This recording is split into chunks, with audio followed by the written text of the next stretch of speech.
¿no? También tenemos algunos documentos que por su propia naturaleza son muy frágiles y susceptibles al deterioro, como lo son los periódicos. Los periódicos, por ejemplo, de los 60s, de los 70s, 80s, actualmente se están deshaciendo, ¿no? Se están haciendo polvo. Entonces es imposible manipularlos. Entonces lo que se hace es, por ejemplo, un proceso de digitalización. Antes se hace una estabilización, preferiblemente en el área de restauración y conservación, se hace el proceso de digitalización y ya lo que se consulta es el digital y no el físico. Entonces esto ayuda a que no se les manipule, que no se les rompa. También ayuda a que si en algún momento queremos hacer una copia, alguna reproducción, ya sea en digital o imprimir alguna copia, etcétera, ya se puede hacer directamente sobre el digital y no se tenga que acceder al físico, ¿no? Eso también es súper importante. Y también hay que considerar, como mencioné, que hay algunos tipos de documentos que son más susceptibles al daño o al deterioro rápidamente, como lo es el papel periódico, algunos tipos de fotografías a color, algunos materiales fotográficos, la verdad es que son muy sensibles, entonces con el tiempo, aunque los conserves en las mejores condiciones, pues se van a ir deteriorando de forma natural. Entonces todos estos documentos lo mejor es digitalizarlos antes de perderlos completamente. También hay que considerar algo, es que la digitalización debe de ser un aliado de la preservación y hay que tenerlo muy en cuenta porque hay veces en las que hay instituciones que están muy reacias a hacer procesos de digitalización, pero no se encargan previamente a estabilizar sus documentos o a contratar personal especializado o no tienen consideraciones sobre el soporte y cómo está contenido el documento y generan algunos daños durante el proceso de digitalización. Entonces, esto es algo que se tiene que evitar. Por ejemplo, hay veces en las que hay instituciones que quieren digitalizar material encuadernado y como no pueden meterlo a ciertos tipos de escáneres, lo desencuadernan y después ya no lo vuelven a encuadernar correctamente, el material es susceptible a que se pierda o a que se descontextualice, entonces esto se debe de evitar en la medida de lo posible, ¿no? Entonces, aquí no hay recetas tampoco, habrá veces en las que es necesario hacer una desencuadernación, pero por ejemplo hay veces en las que de ninguna manera se va a proceder a hacer una desencuadernación por hacer un proceso de digitalización, ¿no? Hay que tener bien considerados el tipo de materiales con los que se está trabajando. La siguiente, por favor. Ok, como habíamos mencionado un poquito, la digitalización lo que nos facilita es tanto la difusión como el acceso a los materiales que se han digitalizado. El primero es que mejora su localización. Al tenerlos digitalizados podemos acceder desde un solo lugar a los documentos y no va a ser necesario ir de un acervo a otro o incluso a veces hay instituciones que tienen sus documentos en distintas sedes, ¿no? Entonces, esto nos ayuda a que todo esté concentrado en un solo lugar a través del software de la computadora. También en este caso disminuye el desplazamiento geográfico, tanto del personal como de los documentos que se están consultando, y esto no solo aplica en la industria, bueno, no solo aplica en instituciones públicas, sino también en instituciones privadas. La verdad es que durante la pandemia esto cobró gran fuerza, ya que había instituciones públicas y privadas que se dieron cuenta que no podían trabajar desde casa porque toda su documentación la tenían en distintas áreas, no la tenían digitalizada. Entonces, cuando se dieron cuenta de estas necesidades, se han realizado más procesos de digitalización y automatización que permite que se tenga acceso a la información desde lejos y que también se tenga acceso a ella en un solo punto, ¿no? Entonces esto es súper importante. Otra es que facilita los procesos de reproducción. Por ejemplo, en la Biblioteca Nacional de Antropología se tienen códices, tanto prehispánicos como postcolombinos, y en este caso se realiza su proceso de digitalización, y ya que se tiene su proceso de digitalización, se han realizado bastantes publicaciones de los códices, ¿no? Entonces aquí ya aparece el códice impreso, ya hay facsimilares que ayudan a la difusión también de los acervos que tienen las distintas instituciones. Por otro lado, facilita el intercambio y el envío de los documentos, ya sea como con investigadores o entre las mismas instituciones. Por ejemplo, en el Instituto Cervantes, muchas veces cuando se hacían investigaciones y se necesitaba material que se tenía en alguna otra institución, se hacía la solicitud del documento en digital, se mandaba y así ya se evitan desplazamientos, y hay también una buena relación entre instituciones al prestarse sus acervos, ¿no? Entonces, de cierta forma, también agrandamos el acceso, no solo a nivel local, sino también a nivel, pues, nacional e internacional.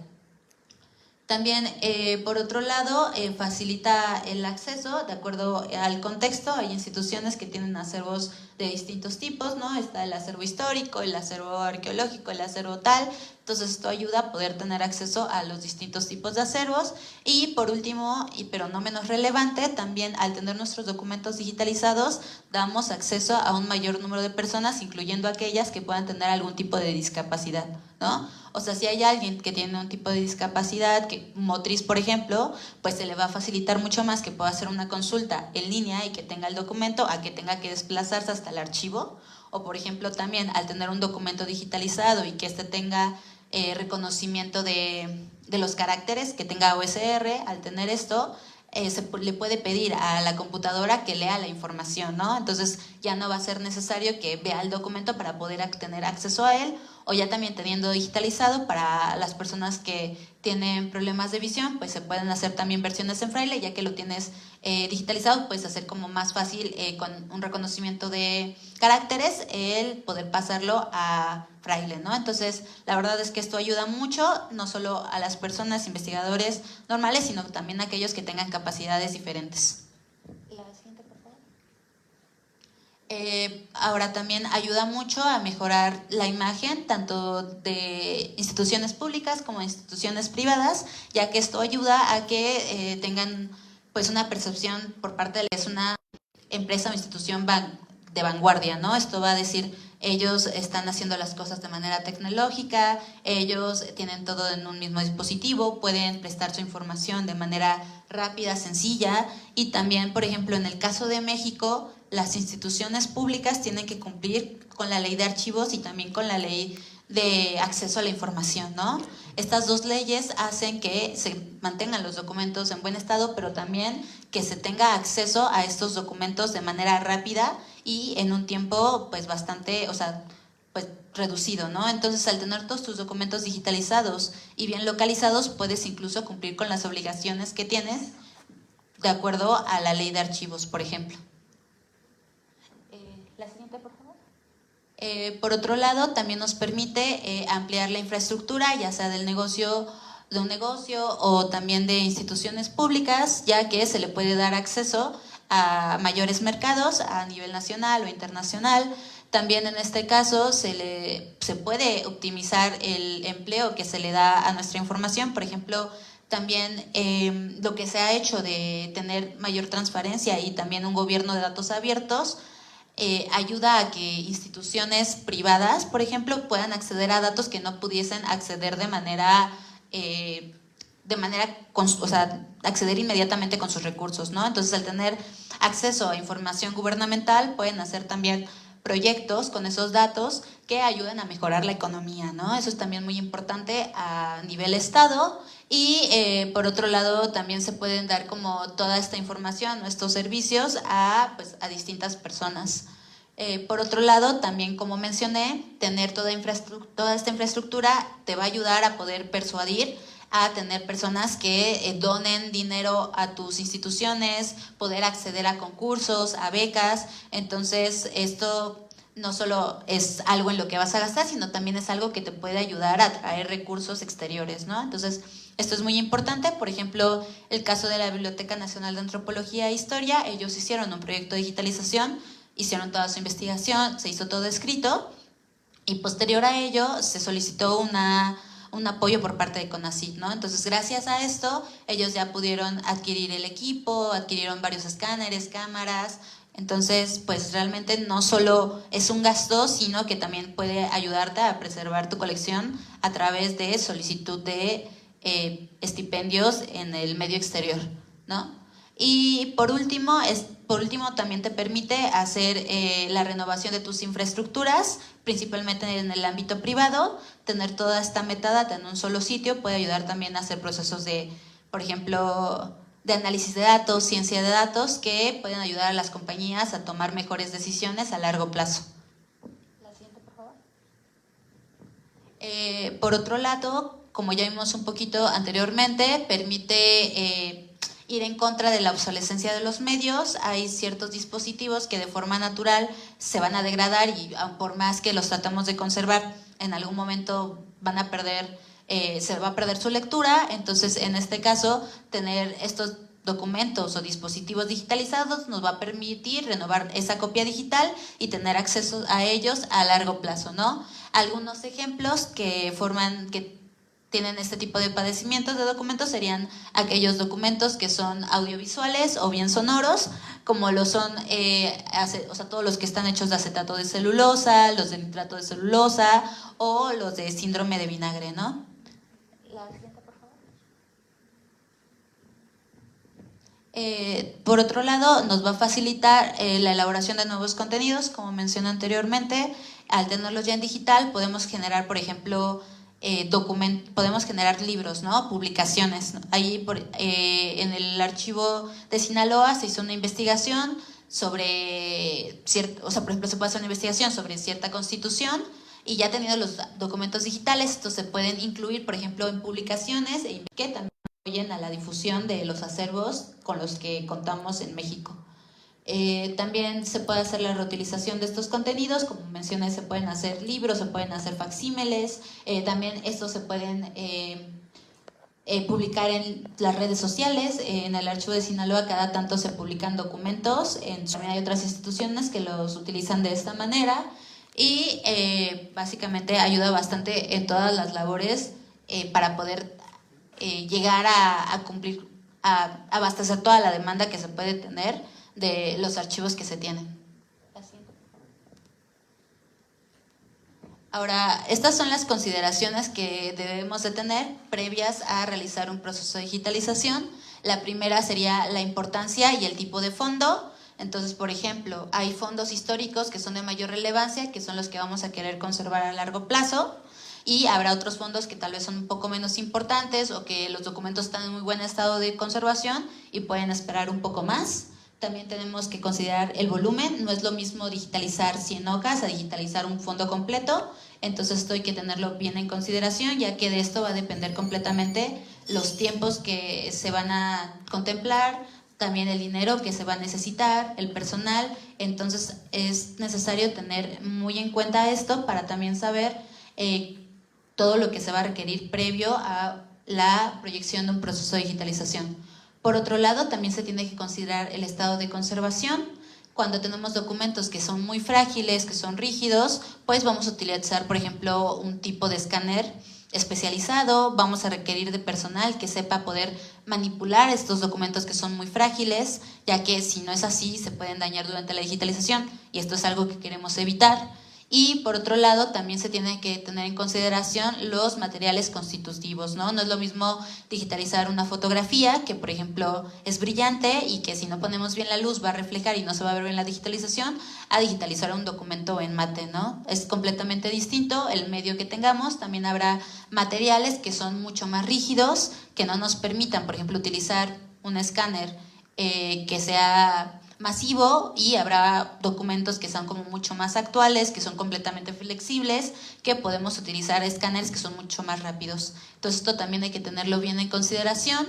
Por otro lado, también hay que pensar el formato. En esto me refiero a, por ejemplo, no es lo mismo digitalizar un libro pequeño que un mapa. Un mapa va a ser mucho más difícil, ya que no va a caber en una sola toma en la cámara, vamos a tener que tomar distintas capturas, después juntarlas. O, por ejemplo, no es lo mismo digitalizar un libro en el cual vamos a tener que considerar el ángulo de apertura que digitalizar documentos que están en suelto, ¿no? Entonces, esto hay que tenerlo bien en consideración, o sea, cómo están estructurados nuestros documentos, cuál es el tamaño de los documentos y, por ejemplo, el acabado que tienen estos mismos. También hay que tener bien en consideración pues el dinero con el que se puede llegar a trabajar, ya que también hay escáneres más baratos, habrá escáneres más caros, podemos adoptar nuestra infraestructura de distinta forma de acuerdo a nuestros recursos, evidentemente.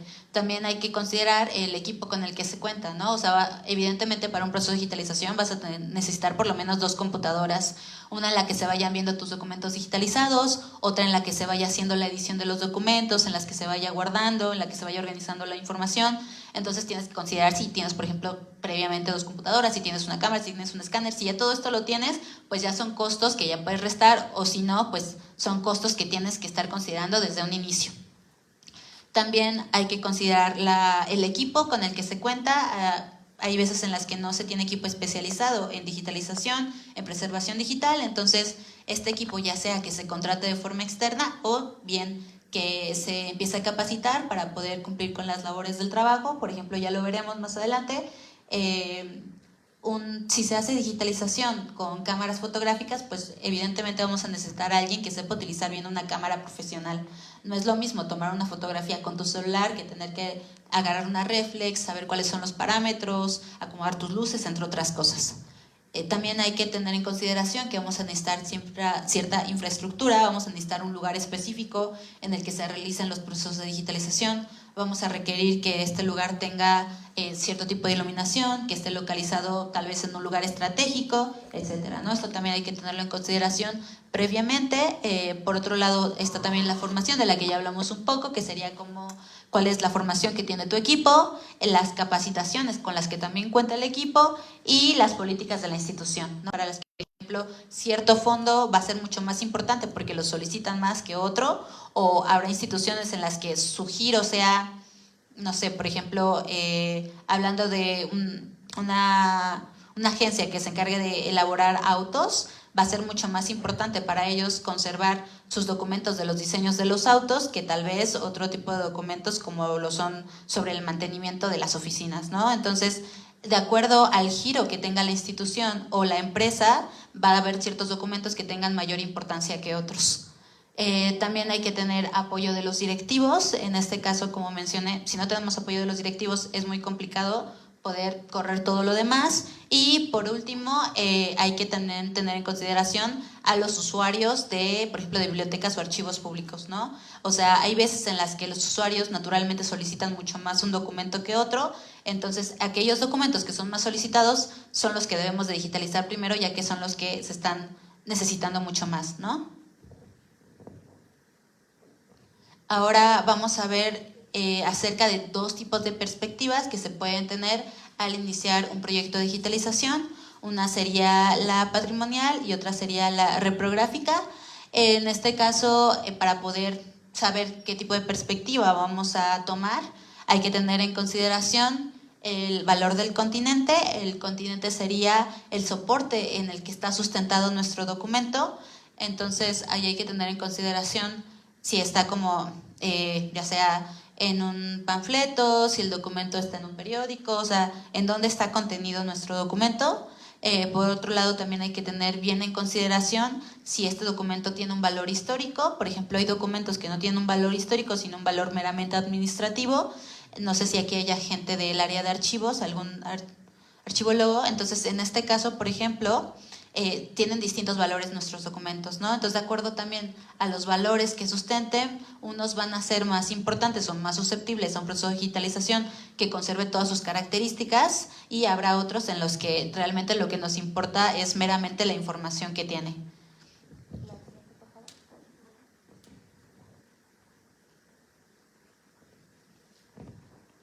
Muy bien, entonces vamos a empezar acerca de la perspectiva reprográfica. Esta es la perspectiva más antigua.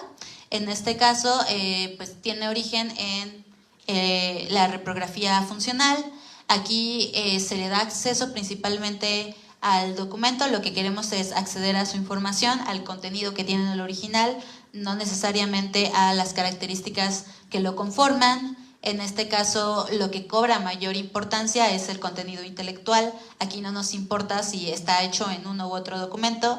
O sea, incluso hay veces en las que únicamente se tiene, en vez de tener la letra antigua, por ejemplo, letra caligráfica, se hace la sustitución de este tipo de letra por letra ya plenamente computarizada, porque lo que importa es el contenido, o sea, la información, y no el documento per se, ni sus características. En este caso, pues la principal función sería la digitalización del contenido. Esta sería la función.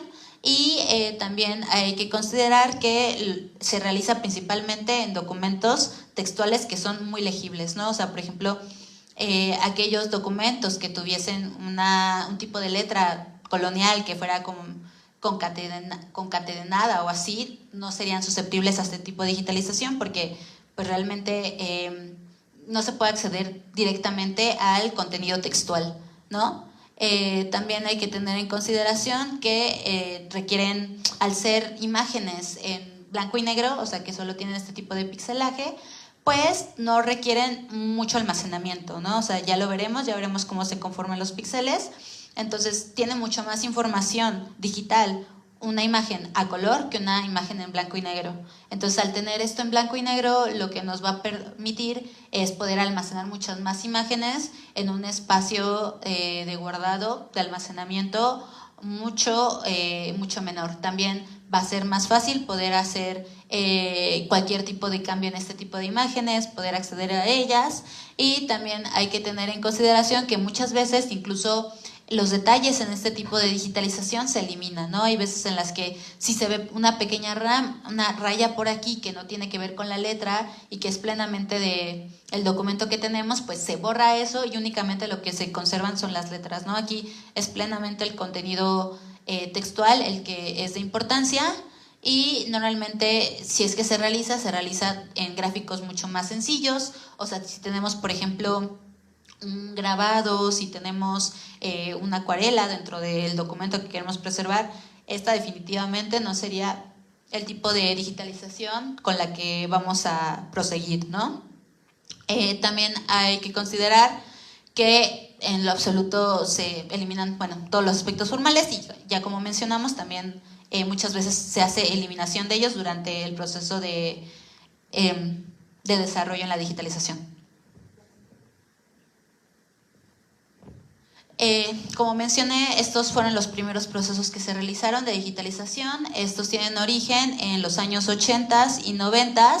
En estos casos pues se contaba con esto porque también era el tipo de tecnología que se tenía. Algo muy importante es que, no sé si ustedes recuerdan que eran muy diferentes las computadoras en los 80 que actualmente, o sea, la capacidad de almacenamiento era mucho menor, entonces evidentemente no te ibas a aventar un proceso de digitalización que requiriera mucho almacenamiento porque no tenías la infraestructura, porque era súper cara, ¿no? Únicamente había algunas cuantas universidades que podían tal vez almacenar imágenes a color. Entonces también los desarrollos digitales han hecho que este tipo de perspectiva también se haya ido cambiando, y aún así, como mencioné, todavía se sigue empleando dependiendo del objetivo de la digitalización y el tipo de documentos que tengamos. También en este caso hay que considerar que en esos momentos en los que se realizaba estas digitalizaciones tal vez no se tenía tan claro que también los documentos eran una unidad, ¿no? Se tenía únicamente en consideración como valioso el texto que contenían y no se les consideraba valioso al soporte tal cual, ¿no? Cada vez se empieza a ver más a los documentos de una manera integral, en la cual también el soporte que los contiene nos puede dar información del contexto en el que fue creado. Y por último, obviamente como son imágenes que necesitan menos espacio de almacenamiento, a la actualidad sigue siendo una opción pues bastante económica para poder tener tus documentos digitalizados, ¿no? Esto hay que tenerlo bien en consideración, ya que no es para cualquier tipo de documentos. O sea, por ejemplo, si tenemos documentos de oficina que son en blanco y negro únicamente, pues esta es una opción excelente. No vamos a estar digitalizando como con un alto pixelaje ni a color si tenemos documentos que son en blanco y negro y nada más tienen por ahí un sello verde, ¿no? O sea, hay que tener muy en consideración qué es lo que estamos digitalizando. Aquí tenemos un pequeño ejemplo. Esta es de la página de Europeana. Esta página es un repositorio europeo en la información de instituciones de toda Europa, ¿no? Entonces aquí podemos buscar libros. Les recomendaría ingresen, es de acceso gratuito completamente. Entonces pueden buscar todo tipo de libros, desde libros antiguos hasta libros contemporáneos. Pueden buscar literatura. La verdad es que ha permitido que el acceso a la información sea mucho mayor, y en este caso podemos ver este ejemplo en el cual es una reproducción totalmente reprográfica, ¿no? O sea, podemos ver que únicamente se ve el fondo en blanco con nuestras letras en negro. Ahorita al final, si tenemos un poco de tiempo, vamos a meternos a Europeana, nos vamos a meter a Memórica, nos vamos a meter a Googlear para que veamos cómo se ven estos procesos de digitalización ya en línea. La siguiente, por favor. Ahora vamos a pasar al segundo tipo de perspectiva, en este caso sería la perspectiva patrimonial. La perspectiva patrimonial tiene en consideración tanto el contenido como el continente. Con esto me refiero a que le importa tanto la parte física del documento como el texto que éste contiene, ¿no? Reconoce plenamente que nuestros documentos son una unidad integral en la cual tanto el soporte, las tintas, como el texto mismo intelectual son igual de importantes, ¿no? Por ejemplo, me tocó hacer una investigación sobre libros que se utilizaron durante la colonia, vocablos novohispanos. Entonces, por ejemplo, puedes saber información específica del origen del papel, de las redes de comercio, gracias a las marcas de agua que tienen los documentos antiguos, ¿no? También gracias a las filigranas te puedes dar una idea sobre la temporalidad, sobre también el tipo de fibras con las que fue elaborado el papel. Nos hablan también de cierto momento histórico. Por ejemplo, los libros antiguamente, bueno, el papel antiguamente se elaboraba con fibras de algodón, con fibras de lino. Posteriormente empezaron a haber cambios tecnológicos que ya permitieron que esto se industrializara, que ya se usaran máquinas para hacer el papel. Entonces ya era un papel mucho más liso, homogéneo, pero aún así todavía no se utilizaba lo que es la pulpa de madera, las fibras de madera, y ya posteriormente en el 19 vimos estos cambios tecnológicos, ¿no? Entonces también, por ejemplo, tener bien claro el tipo de papel nos ayuda también a identificar el origen de las piezas e incluso a autentificarlas, ¿no? Obviamente no va a ser lo mismo tener un documento en físico directamente que tener una fotografía, pero tener una fotografía de alta calidad nos va a poder ayudar a acercarnos mucho más a un original que una fotografía que no trata de, que no procura que todas estas características se mantengan también en la representación digital, ¿no? Por otro lado, también se registran fielmente con guías a los lados el documento. En este caso, por ejemplo, aquí tenemos una digitalización de un grabado. Aquí tenemos toda la información de cuál es el grabado. En este caso fue para una restauración, entonces también se tienen los datos de la persona que hizo la restauración, se tienen fechas de cuando ingresó, se tiene también el origen del documento, pero algo muy importante es que contamos con una guía de color. Ya hablaremos más adelante de este tipo de cosas. Y entonces la guía de color lo que nos permite ya con la computadora es poder acercarnos mucho más al color original, ¿no? O sea, que lo que estamos viendo en pantalla sea lo que se está viendo en la realidad. También estas guías de color tienen una escala de grises. La escala de grises lo que nos ayuda es a conservar las luces y sombras que tenemos en nuestro documento, y también se tiene muchas veces una escala en donde se tiene una regla que nos marca la dimensionalidad, ¿no? No sé si han visto que, por ejemplo, también los arqueólogos cuando hacen sus hallazgos toman fotografía y ponen una pequeña escala al lado. Esto nos ayuda a saber la dimensión de los objetos que están en esa fotografía.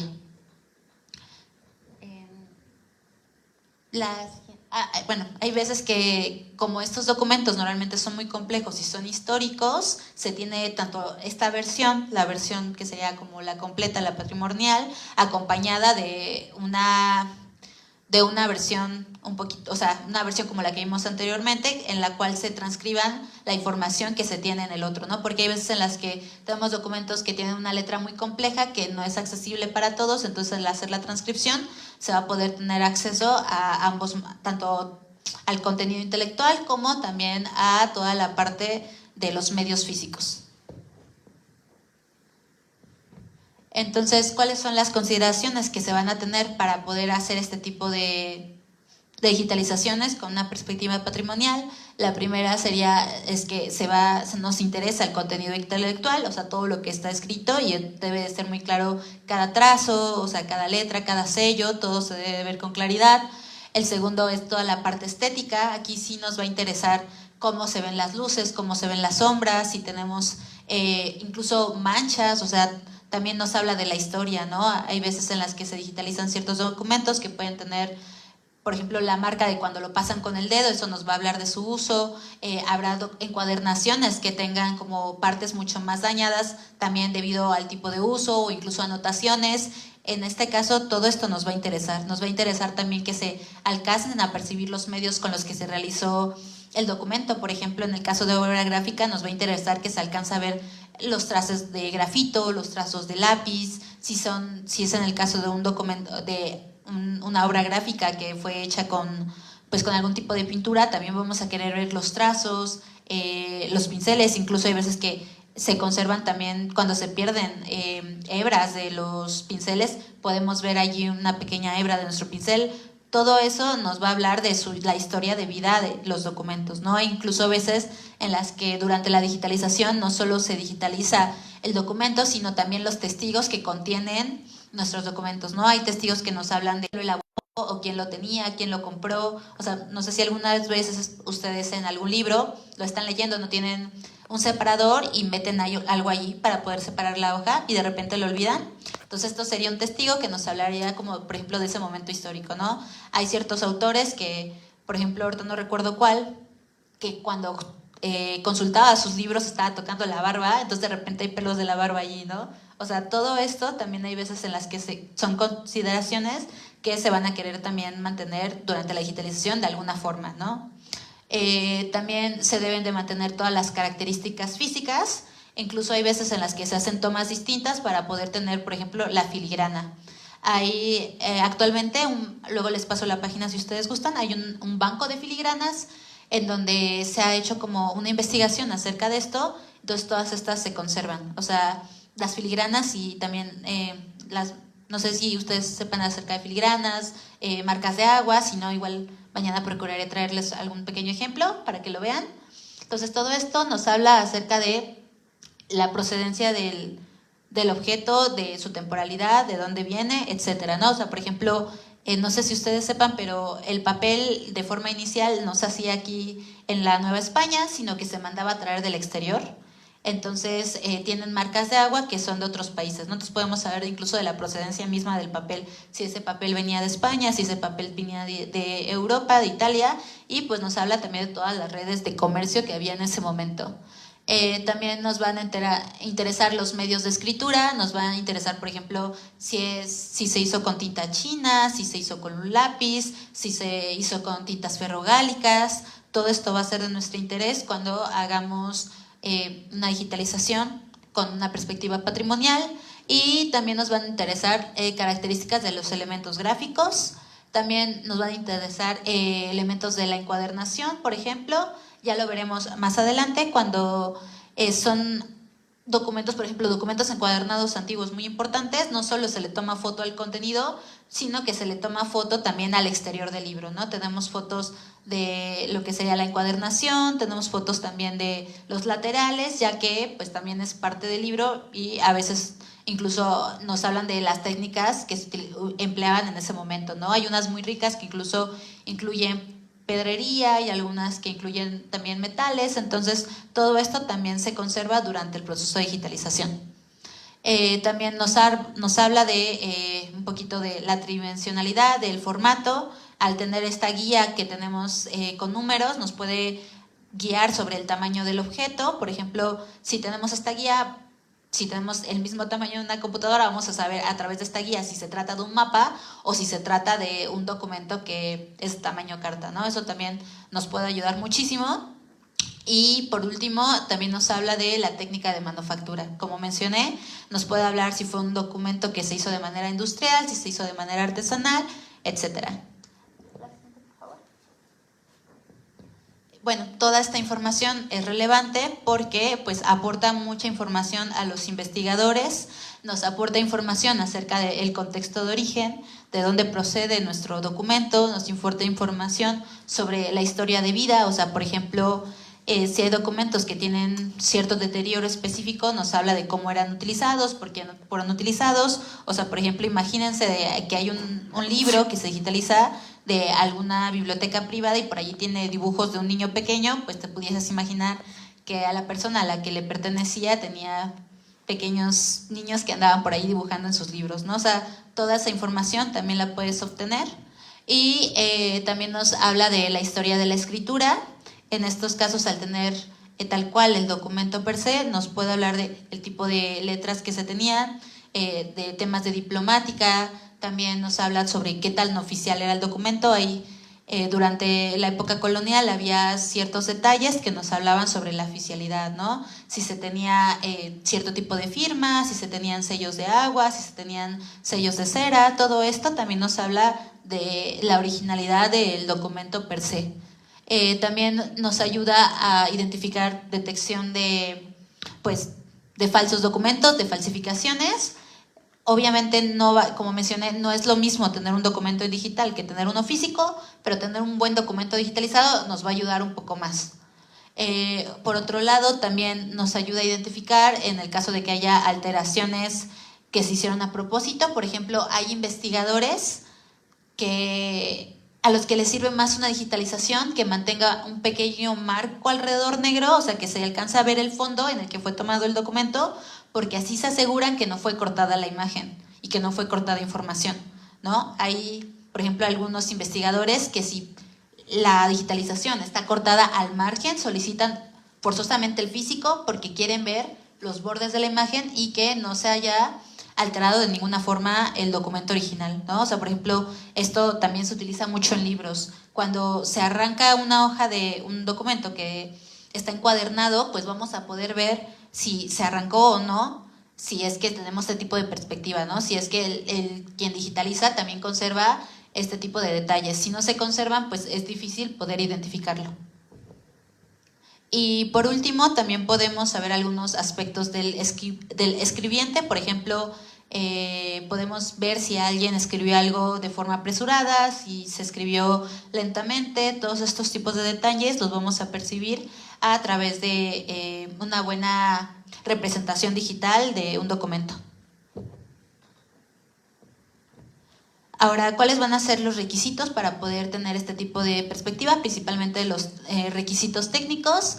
El primero es que hay que incluir herramientas que nos permitan hacer el control para poder valorar el alejamiento entre la representación original y la digital, ¿no? En este caso hay que contar uno con los metadatos que habíamos mencionado anteriormente, ya lo veremos ahorita en los ejemplos en Europeana. Allí contamos con algunos metadatos como lo son el nombre, a quién pertenece, el año, o sea, todo eso también es importante. Por otro lado, nos van a tener, nos va a permitir tener elementos técnicos que nos acerquen a lo que sería el color, el tono y el tamaño original que ya vimos anteriormente, lo cual sería una guía espacial, una guía tonal y una guía cromática, ¿no? La guía espacial sería esta regla que tenemos que nos marca el tamaño del original. Tenemos por otro lado la guía tonal sería la escala de grises, ya lo veremos más adelante, hablaremos de rango dinámico. Entonces con la escala de grises nos podemos dar una idea de si se está respetando realmente el degradado que tiene una imagen, ¿no? Si estamos viendo las luces y las sombras que tiene el original. Y por último, la guía cromática, que sería la guía de color que hemos visto anteriormente, en donde tenemos todos los colores, tenemos blanco, tenemos negro, con la cual también muchas veces se pueden hacer procesos posteriores a la digitalización, que ya son de hacer la edición de las imágenes de manera correcta. Entonces, ahorita vamos a ver un par de ejemplos, igual ya se los voy a mostrar mejor en la computadora, los vamos a abrir para que puedan tener un poquito más de acercamiento a ello. Rápidamente, esto es una imagen de la Biblioteca Nacional de Antropología e Historia. En este caso tenemos la digitalización de un códice. La siguiente, por favor. Aquí, esta es otra de Europeana. Aquí, como podemos ver, aquí sí contamos con algunos métodos de control, como es un grabado en blanco y negro. No necesitaríamos una guía de color, pero sí necesitaríamos una guía del tono y del tamaño de la imagen. La siguiente, por favor. Y aquí ya tenemos un mapa que tiene colores, entonces ya es una representación un poco más compleja. Aquí la guía de color, como vemos, tiene una escala de grises al fondo. Esto es la guía tonal. Después tenemos los tamaños, esto sería la guía espacial. Y al final la guía cromática. Entonces todo esto nos permite saber que la imagen que estamos viendo realmente se acerca o no al documento original. Y también hay veces en las que este tipo de acercamientos se toman en conjunción, no necesariamente tienes que elegir uno u otro. Hay veces en las que tenemos en un solo proceso de digitalización tanto una perspectiva patrimonial como una perspectiva reprográfica, como lo es este caso. Aquí este es un ejemplar de la Divina Comedia. Entonces aquí lo que les importó principalmente fue el texto. Entonces tenemos el fondo en blanco, las letras en negro. La siguiente, por favor. Y aquí, por ejemplo, sí digitalizaron a color lo que serían los detalles del exterior del libro, ¿no? Aquí sí podemos ver la calidad de la encuadernación. La siguiente, por favor. Incluso nos da información del ex libris. El ex libris eran etiquetas que ponían las personas a sus libros de su biblioteca para decir, este es mi libro. Esto existía tanto como en bibliotecas como en instituciones. Y nuevamente cuando tenemos ya el texto del documento se regresa a una perspectiva reprográfica en donde únicamente tenemos el fondo y tenemos todas las letras, ¿no? O sea, ya, entonces aquí podemos ver cómo hay una conjunción en donde les importaba bien conservar las características materiales y visuales de lo que sería la encuadernación, pero no de el contenido, ¿no? Entonces también hay veces en las que se vale hacer este tipo de cosas, ¿no? Nada más hay que tener bien todas las consideraciones anteriores que hemos visto. Bueno, entonces esto sería todo de la presentación. Ahorita vamos a ver un par de ejemplos de algunos procesos de digitalización que están subidos en la nube para que puedan ver cuál pudiese ser el resultado ya de una difusión a nivel internacional.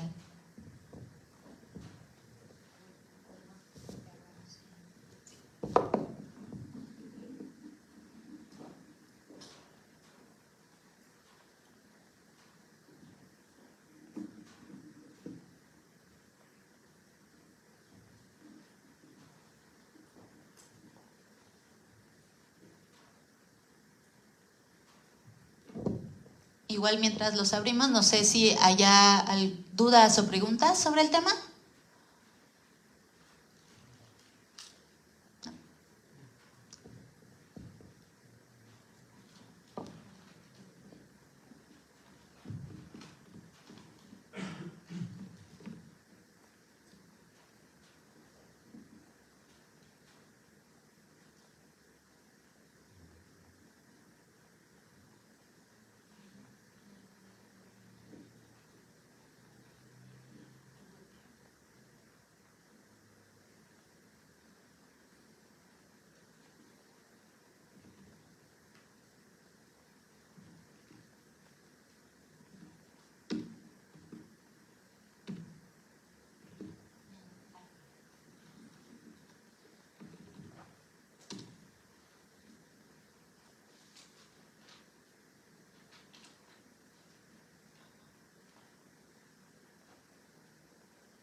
Muy bien, entonces les quiero mostrar algún par de repositorios digitales en donde podemos ver cuál ya sería el producto de hacer este tipo de actividades de digitalización y preservación digital.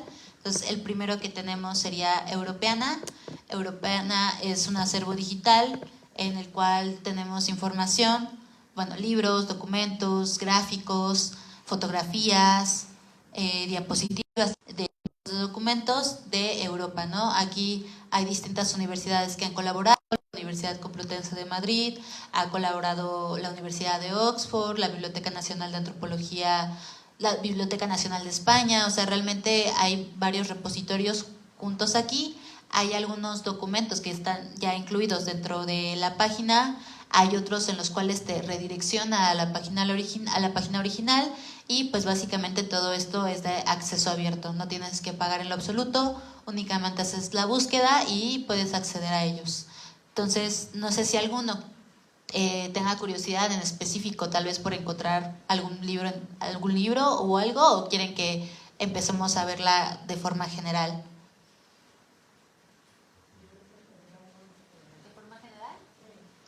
Muy bien, entonces aquí tal cual puedes buscar el nombre específico de algún libro o bien puedes ir a la parte de abajo en donde tenemos distintas categorías en las cuales podemos empezar a explorar un poco. Si son personas curiosas, la verdad es que esto les va a gustar muchísimo. Entonces, por ejemplo, tenemos esta sección que es de manuscritos.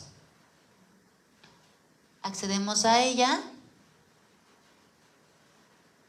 y aquí los tenemos, ¿no? Incluso aquí tenemos un par de categorías, tenemos manuscritos en papel, manuscritos en pergamino, en papiro, y aquí abajo ya tenemos algunos de los que serían como los más solicitados, los que la galería sugiere. Entonces podemos, por ejemplo, entrar a esto.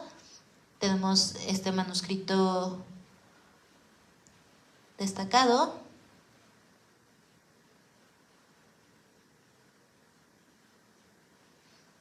Entonces aquí ya tenemos la imagen. Como son imágenes de alta calidad, nos permite incluso hacer acercamiento y poder ver algunos detalles, ¿no?, de la técnica de manufactura. Por ejemplo, aquí ya podemos ver detalles de la pedrería, podemos ver cómo es que fue trabajado el oro. La verdad es que es algo bastante bonito y rico de ver. Aquí tenemos, por ejemplo, ¿está cargando, chicos?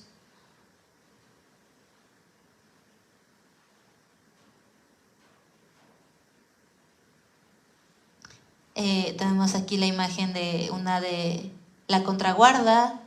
Por ejemplo, tenemos estos detalles de la biblioteca a la que pertenece de forma original. Entonces,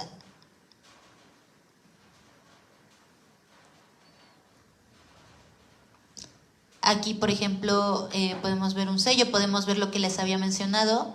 Hay procesos de digitalización en los que la digitalización no se hace al ras, sino que se deja un pequeño margen para poder ver que el documento no haya información faltante.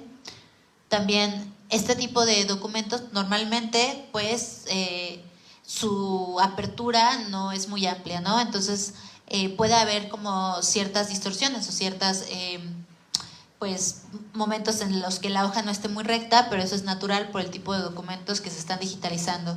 También hay que tener en consideración que esto está bien, que no hay nada de malo si de repente nuestra hoja no está completamente recta.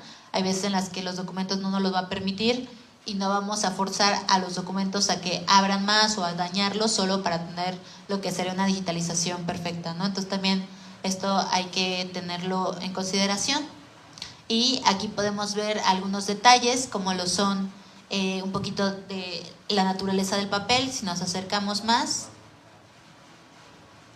dejen que cargue un poco, podemos ver por ejemplo el tipo de letras. Aquí tenemos estas tintas que probablemente sean tintas ferrogálicas, podemos ver que son como bastante transparentes. En algunos casos cuando se hace como de este lado, no sé si alcancen a ver que se ven como ciertas líneas horizontales aquí, no sé si las alcanzan a percibir. Estas líneas son producto del proceso de manufactura, de elaboración.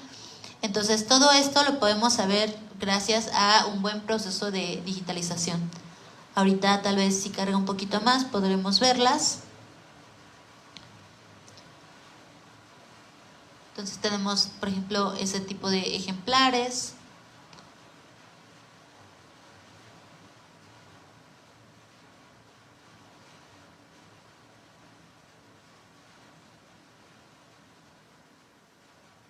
Aquí tenemos otros, tenemos también, como por ejemplo podemos ver en este tenemos detalles incluso en la encuadernación que hablan del deterioro que ha tenido y del uso que se le ha dado a este documento, ¿no? Aquí podemos ver cómo ya hace falta material de la encuadernación.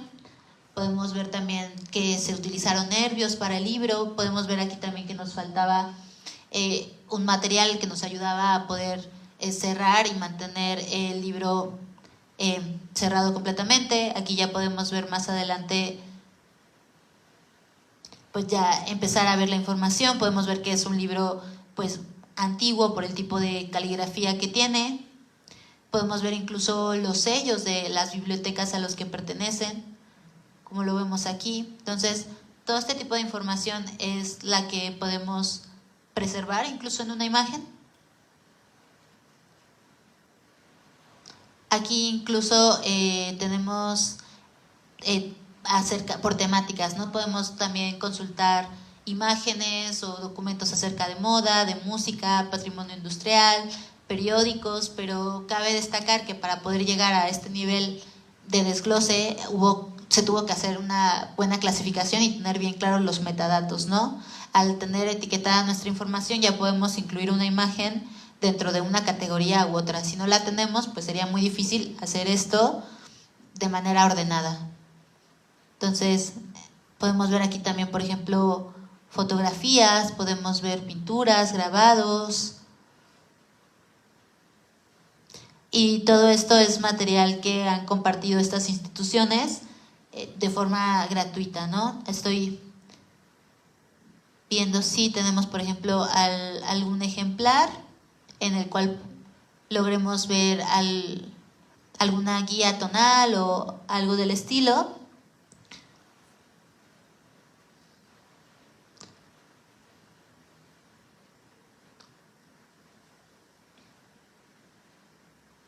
Hay veces en las que las guías iniciales únicamente se ponen en la primera digitalización y posterior, ya que se calibraron todos los dispositivos, el escáner y la cámara, se deja de poner la guía tonal, ¿no? Entonces esto dependerá mucho. Si es un documento que es muy importante para investigadores, lo más probable es que sí se mantenga la guía tonal incluso en la difusión de la imagen.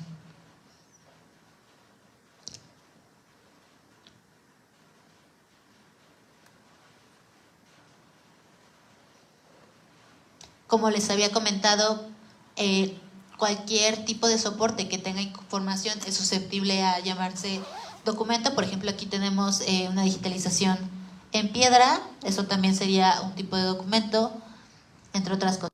Ahora, con tranquilidad, sí les recomendaría que entren a este sitio web, le echen una pequeña búsqueda e incluso si son amantes de la lectura, aquí pueden encontrar incluso documentos súper antiguos que normalmente no pudiesen tener acceso a ellos fácilmente. Normalmente algunos de estos documentos son prestados únicamente a investigadores bajo solicitud, entonces esto la verdad es que da acceso a mucha información a la que antes no se podía ingresar.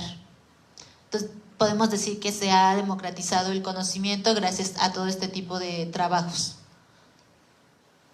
Entonces ahora vamos a ver otra plataforma que es bastante famosa. No sé si ustedes habían oído hablar brevemente de esta plataforma. Esto es Google Art. Google Art tiene convenios con distintos museos a lo largo del mundo y ha hecho el proceso de digitalización, ha tomado las fotografías de distintas obras y las comparte a través de esta plataforma. Las fotografías que ha tomado, hay unas que son realmente, o sea, son de muy buena calidad. Hay veces en las que incluso se puede alcanzar a ver detalles de las pinceladas, de otras cosas. Entonces se puede decir que incluso ya tenemos, gracias a estos procesos de digitalización, museos digitales, ¿no? O sea, podemos ver obras que difícilmente a veces llegan a exposiciones aquí a México, ¿no? Y son obras que muchas veces ni siquiera llegan a exposiciones locales y sino a lo mucho llegan a la Ciudad de México.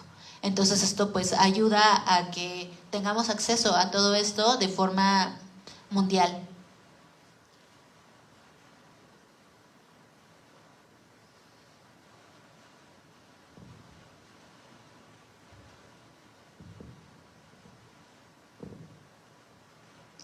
Entonces, por ejemplo, aquí está dividido por museos, podemos ingresar a las obras de el MoMA, podemos ingresar a las obras del Van Gogh Museum, a la Uffizi Gallery, al Orsay. Entonces, si les gusta el arte, esta es una gran plataforma.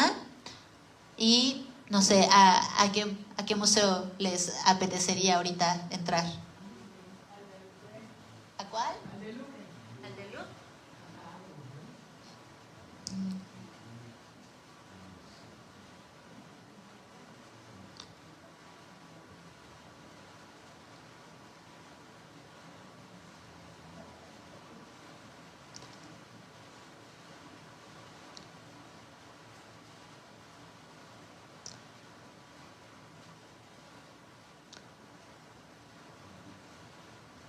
Si lo ven por allí y lo paso, me dicen, por favor.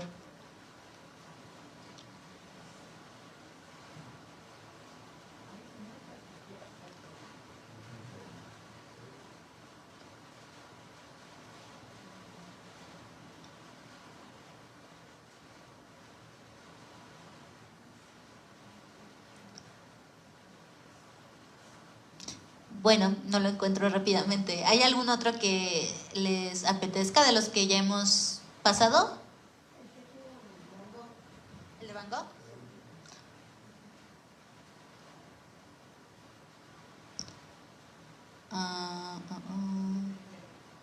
Bueno, este es el Orsay de París, tiene algunas de Van Gogh.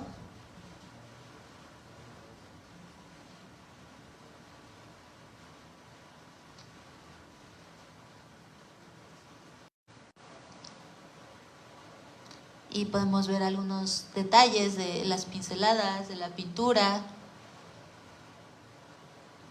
Incluso hay veces en las que, como en esta zona, podemos ver el lienzo, podemos ver la cuadrícula de la tela, aquí podemos ver el entramado.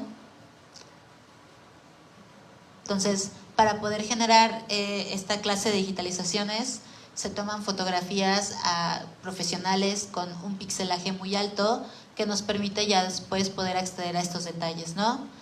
Obviamente, no vamos, si tenemos un documento o una imagen que no es tan rica en textura, en colores, o sea, estéticamente no vamos a tomarla con un pixelaje muy alto, ¿no? Entonces, por ejemplo, en este caso, su objetivo sí era tener imágenes de alta resolución que nos permitieran ver todos los detalles, entonces hicieron la digitalización, hicieron las tomas fotográficas con una calidad en extremo muy buena, ¿no? O sea, los pixelajes que tienen este tipo de imágenes es súper alto.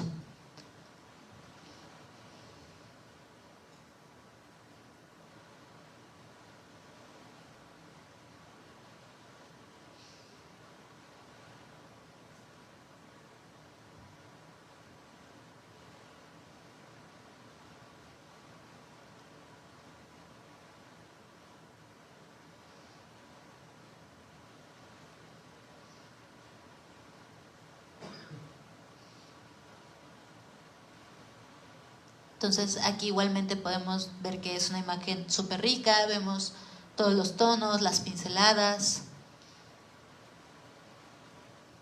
Nada, es que de repente hay que esperar un poquito para que cargue bien la imagen, son imágenes bastante pesadas, normal.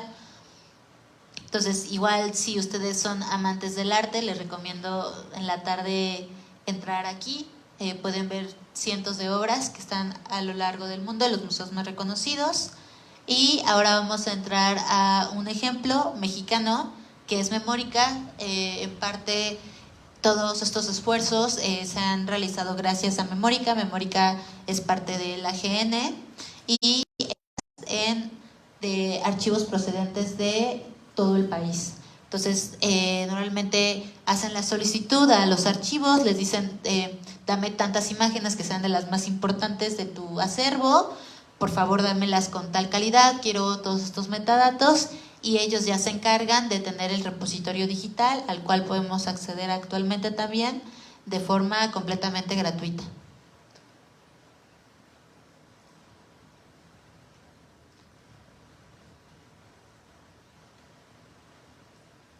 Entonces, por ejemplo, aquí tenemos del Archivo General de la Nación.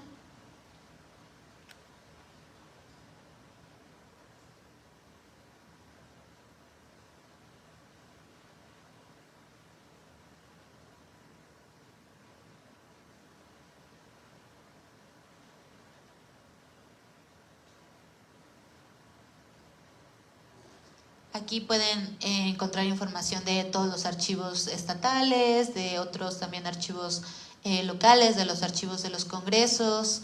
Entonces, la verdad es que también es una plataforma muy rica. Entonces, cuando puedan también échenle un vistazo, se los recomiendo. A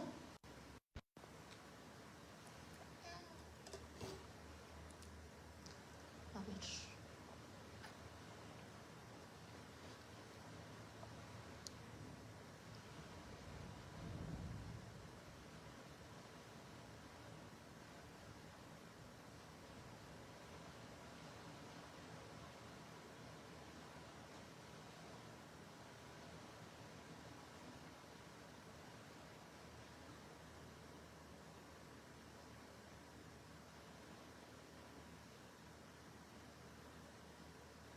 ¿Alguno de ustedes ya había ingresado a alguno de estos sitios?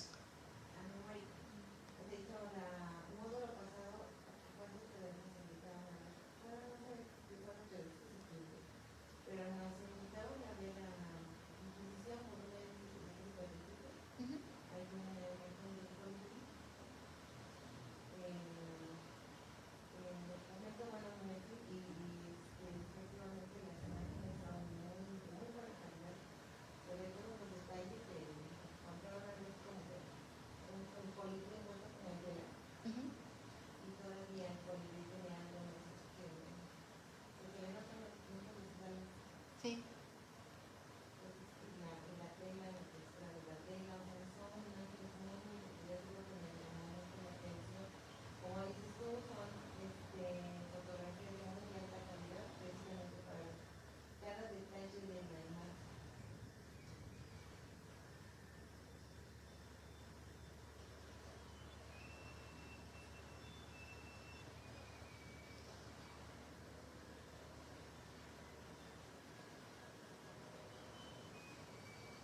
Eh,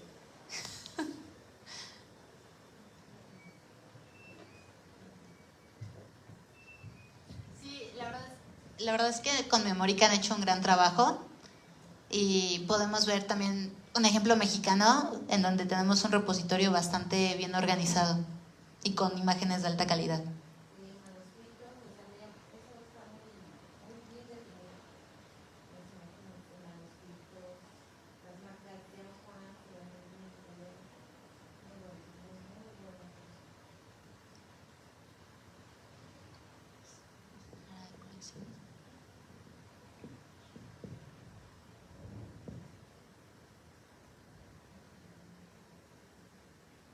Es que ahorita el internet está un poco lento y por eso nos está costando trabajo.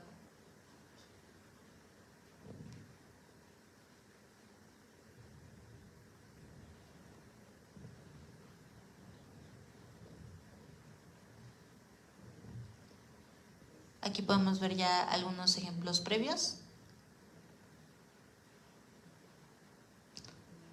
Entonces, por ejemplo, podemos entrar aquí al Fondo de Inquisición.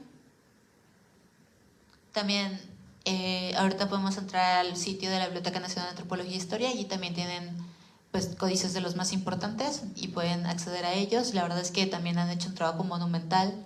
La forma en la que se digitalizan los códices es mediante tomas fotográficas, pero no es una sola toma fotográfica, sino se hace por bloques, con tomas fotográficas de alta calidad por bloque y después con programas especializados se hace todo el montaje y estas se unen para que cuando uno acceda a ellas en la red, toda la conjunción de los bloques tenga una calidad extremadamente buena.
ya cuando todos estén en casa, sí les recomendaría que entren a cada uno de estos sitios web y los puedan visitar tranquilamente, que abran distintas páginas y también que vean todo el tema de los metadatos, cómo está organizada la información. Todo esto estaría bastante bien que lo tengan también en consideración. Para entrar a la Europeana hay que generar una contraseña, ¿verdad? No es necesario, solo entras, ahí te da como un acceso al sitio, tienes que ponerle, verificar un puntito, o sea, como un señalar un check y ya eso es todo y puedes ingresar.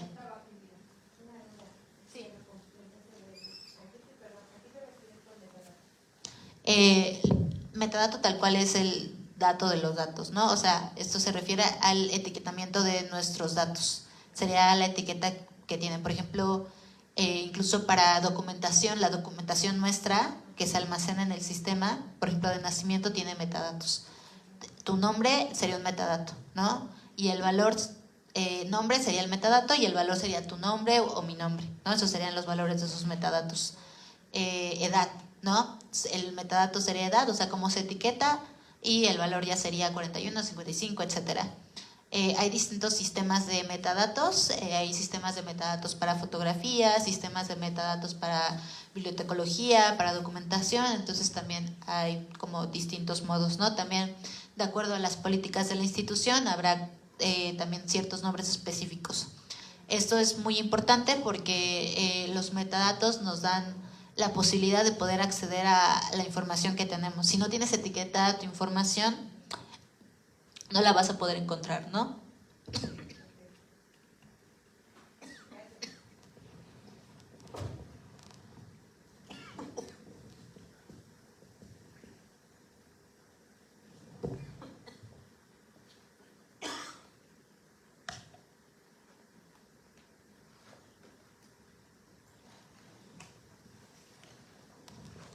También al tener etiquetada la información, después puedes hacer búsquedas, ¿no? Hay algo que se llama ciencia de datos. Entonces es el análisis de datos para poder saber, por ejemplo, tendencias a futuro.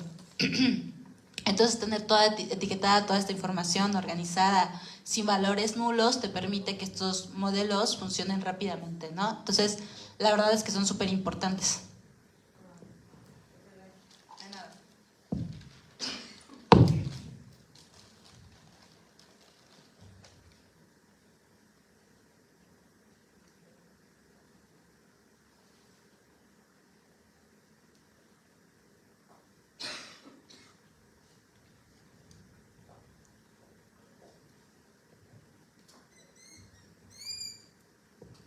Por ejemplo, para hacer este proyecto de códices, justo ganaron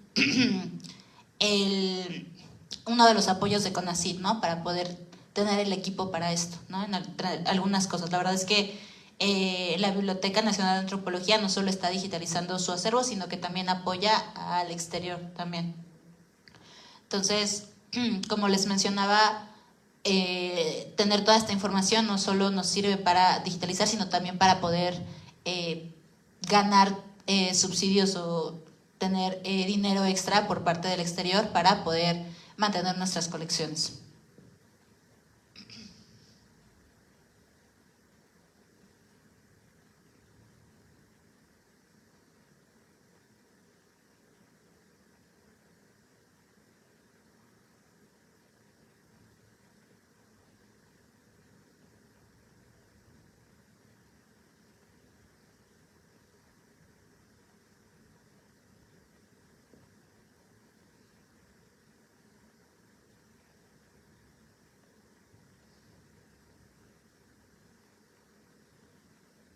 Está un poquito lento, chicos, lo siento.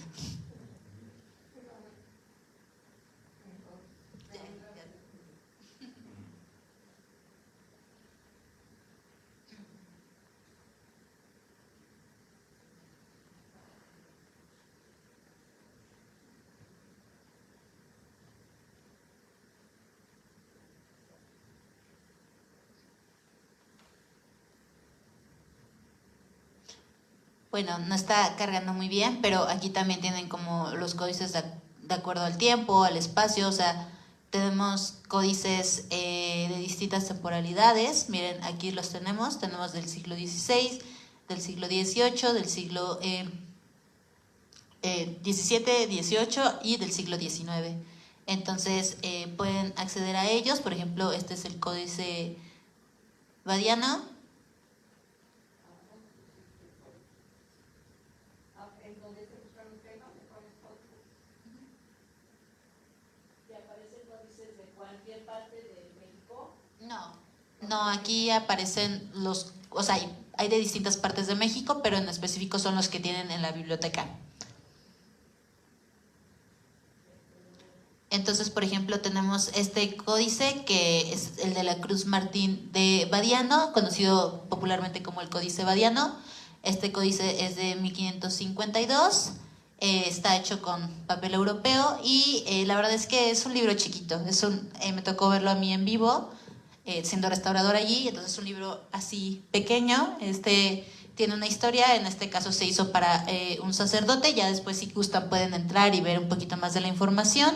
Y es un códice en el cual se guarda información sobre uso medicinal de hierbas, plantas y flores. Entonces, vamos a ver si podemos ver la siguiente página.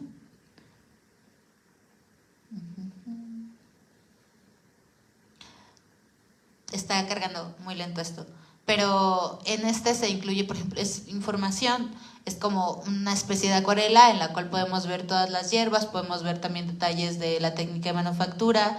Entonces, les recomiendo que en casa con un mejor internet puedan ingresar y hacer investigación un poquito con mucha curiosidad, poder ver todos los ejemplares que se han digitalizado en estas distintas iniciativas, tanto a nivel nacional como a nivel internacional. La verdad es que había dejado 20 minutitos para cualquier tipo de pregunta, no sé si tengan alguna duda que pudiésemos ver el día de hoy, no sé si todo ha quedado claro. Me imagino que también hay algunos libros, ¿no? Que han sido... Sí, el día de mañana al final les voy a dar un par, o sea, les voy a presentar una diapositiva, algunos libros que puedan consultar.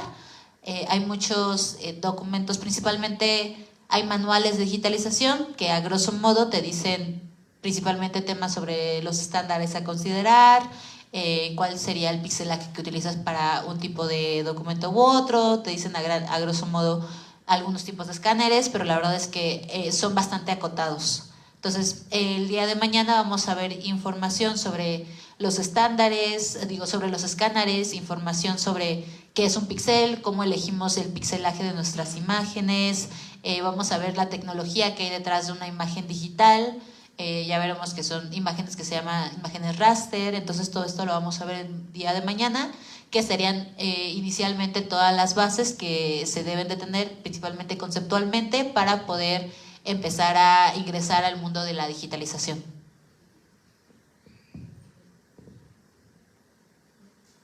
Pues más que nada agradecer el compartir, y sí veo como una labor pues bastante ardua también, y de hecho hasta por el hecho de definir qué tipo de documento se va a digitalizar de una u otra manera también, por el tipo hasta de almacenamiento, o sea, considerar como toda la herramienta, pues ahora sí, pues todas las herramientas digitales en donde tendremos que almacenar discos duros, la computadora, que si otro disco duro más por cualquier otra cosa, o sea, hay que tener pues un panorama muy abierto para poder hacer esta labor. Pienso que sí es algo muy amplio, pero es muy loable. Sí, la verdad es que es algo que además actualmente está como mucho en boga, gracias a toda la ley de archivos, a todo lo que está haciendo, cada vez más archivos están haciendo la digitalización de sus documentos. Es muy importante hacerlo bien desde un inicio, ya que si no se hace bien desde un inicio, podemos perder muchos recursos, ¿no? Que sean empleados de una manera ineficiente.